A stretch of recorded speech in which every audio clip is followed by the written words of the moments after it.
kita mau diapain? Suruh nunggu bro. Ya pergi dia, pergi BPBD juga pergi.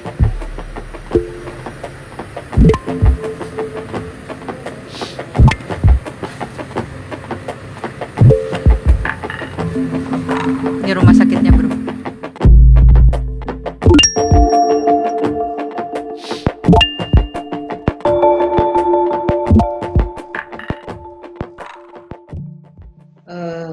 Tanggal 29 Juli lalu itu memang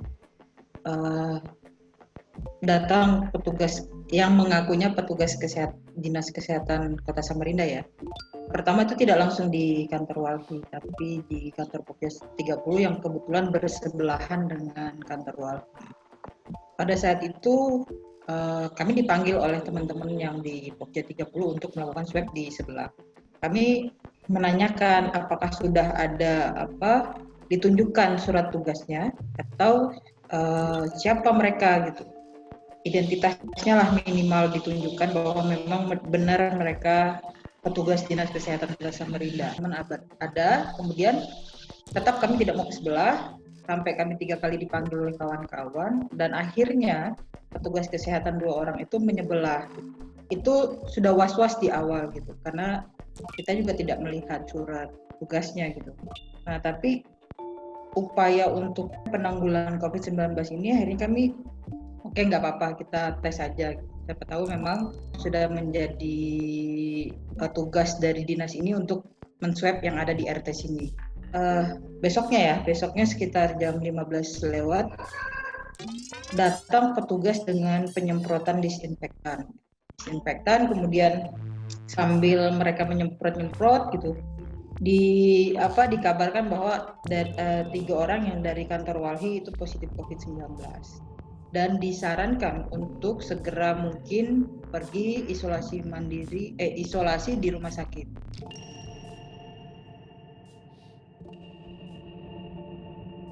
Kami bilang kami minta hasilnya. Kedua, kalau misalnya OTG ini kan nggak masalah kalau kita melakukan isolasi mandiri. Itu sudah ada dalam Kemenkes ya.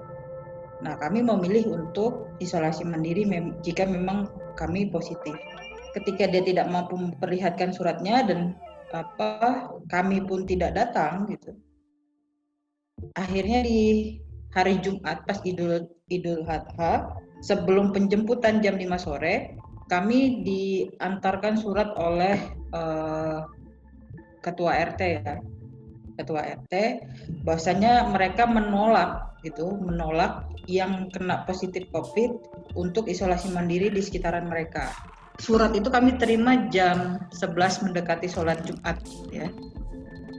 Nah, pasca kami dijemput itu kami tetap mempertanyakan mana hasil swab yang menyatakan bahwa kami positif.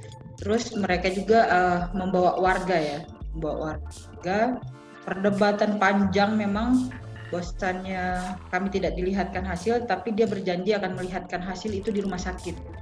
Pada saat sudah kami sampai di rumah sakit, maka kami akan memperlihatkan hasilnya. Karena warga sudah banyak gitu kan, takutnya memang kekhawatirannya lebih panjang, akhirnya kami ikutlah ke rumah sakit. Sampai di rumah sakit, kami mau dimasukkan ruang isolasi, kami bilang tunggu dulu. Kami mau lihat dulu hasil yang menyatakan kami positif gitu kan. Jangan juga kami digabungkan dengan ruangan orang yang sudah positif COVID. Ternyata pihak rumah sakit pun bingung ya, karena pertama datang tuh ternyata ada ceweknya gitu. Saya kira sudah dikasih suratnya ke sini, saya bilang kan. Nah, kami minta dulu surat yang menyatakan kami positif. Ternyata dia tidak memegang gitu kan. Akhirnya dia menanya ke orang-orang yang membawa kami, baik BPBD Kota Samarinda maupun Dinkes serta Satpol PP yang membawa kami ke IA Muiz, Rumah Sakit IA Muiz. Ternyata kebingungan yang menjemput kami paksa ini, kebingungan untuk mencari yang menyatakan kami positif. Karena dia sudah berjanji bahwa di rumah sakit kami kasihkan, tapi nggak dikasih-kasih. Akhirnya sejam kami menunggu mereka mondar-mandir dan menelpon entah siapa yang diteleponi, akhirnya mereka pergi dengan sendirinya gitu kan. Kami ditinggalkan di parkiran rumah sakit, dan kemudian pihak rumah sakit meminta kami mendatangani surat bahwasanya kami menolak untuk diisolasi. Kami bilang kami tunggu pengacara kami dulu. Karena kami ini belum tahu loh kami positif atau tidak. Ya bagaimana kita mau menyatakan bahwa kita menolak untuk dirawat gitu ya. Karena kami nggak lihat hasil swab kami. Sampai 2 jam setengah lah kami menunggu pihak rumah sakit untuk keluar ya. Sudah kami ketok-ketok ruang UGD gitu. Nanti kami akan telepon dari ruangan yang mengurus COVID katanya gitu. Tapi sampai kami tunggu 2 jam setengah, ya sudah kami putuskan untuk pulang ke safe house dan kami tidak kembali ke kantor dulu. Proses dari tes swab ya, itu tidak menggunakan APD lengkap. Nah, yang mengambil sampel itu hanya pakai kaos biasa, lengan pendek, hanya pakai masker biasa gitu. Tidak pakai hazmat lah ya, tidak pakai baju hazmat yang seperti biasanya ketika ngambil sampel. Ketika disinfektan itu pun juga sebagian itu. Nah, pas penjemputan pun itu tidak pakai APD. Itulah yang membuat kami berpikiran negatif ya, bahwasanya ini benar atau enggak sih? Karena memang tidak memakai APD yang selayaknya memang petugas COVID atau gugus tugas COVID-19. Itu yang disinfektan ada Satpol PP, BPBD. BPBD itu kan melakukan penyemprotan. Ada Dinkesnya juga.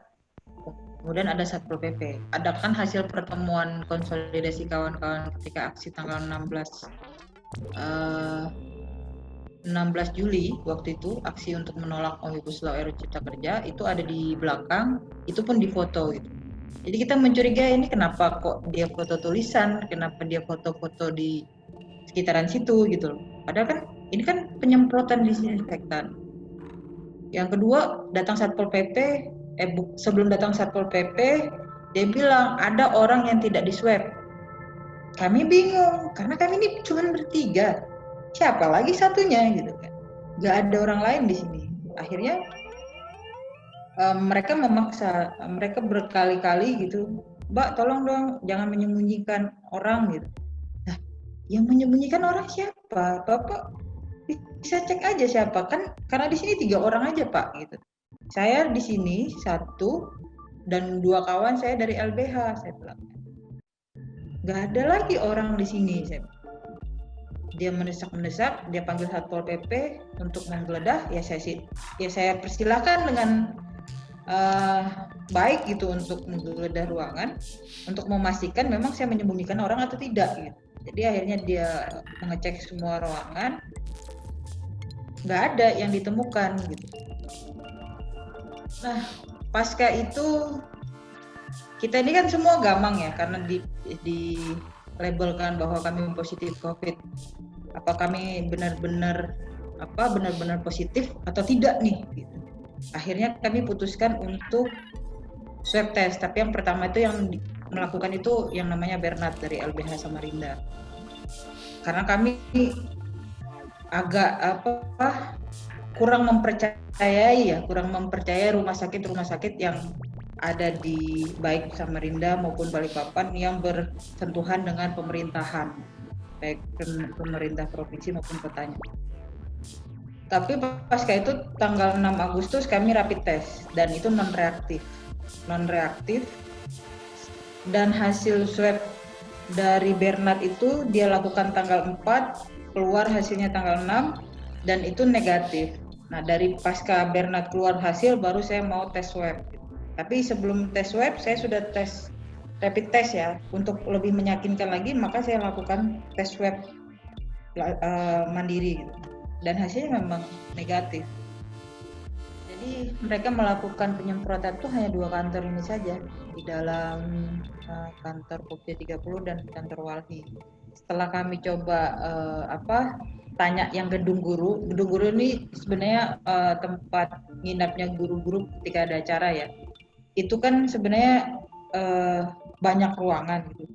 Terus kami cek juga di Lavender ini kayak guest house gitu. Kami tanya, ada nggak disemprot? Nggak ada. Dan ada di sekitar 20 meter lah dari kantor Pokja ini, ada kafe gitu. Dan itu juga tidak disemprot.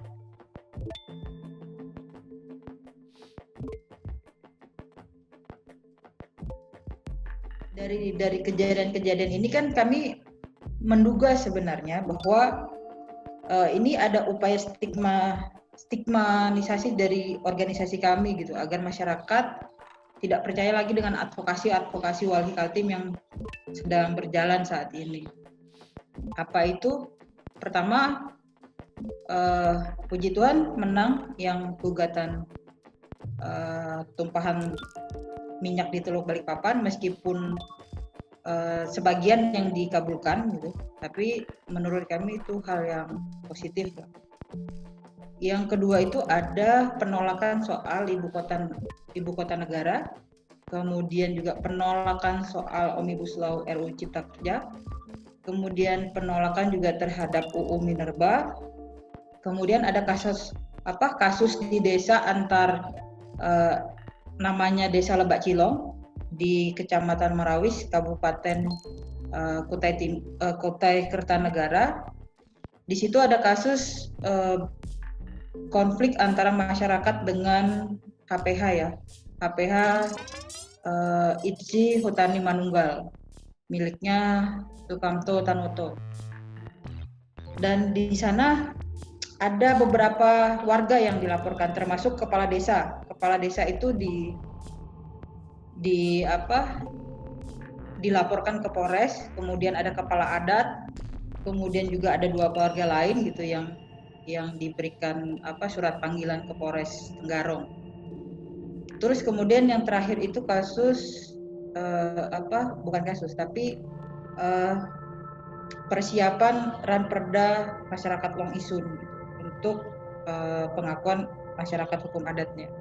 Nah, harapannya memang hal-hal ini tidak terjadi ke kawan-kawan lain yang lagi beradvokasi tinggi. Makanya kami selalu ingin menyuarakan ini gitu ya. Jangan sampai terjadi lagi. Pokoknya ini pelajaran penting dan pertama kali dan harapannya memang tidak terulang ke kawan-kawan gitu. Dan memang dengan kasus ini kami harus tiarap 2 minggu itu menghambat sekali gitu.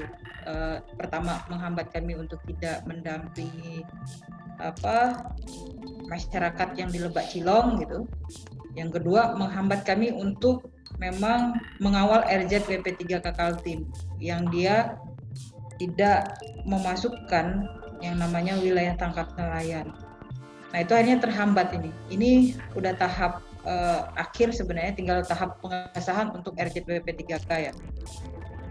Nah, ini sebenarnya menghambat advokasi Walhi saat ini yang ada di Kaltim yang harus diproses cepat.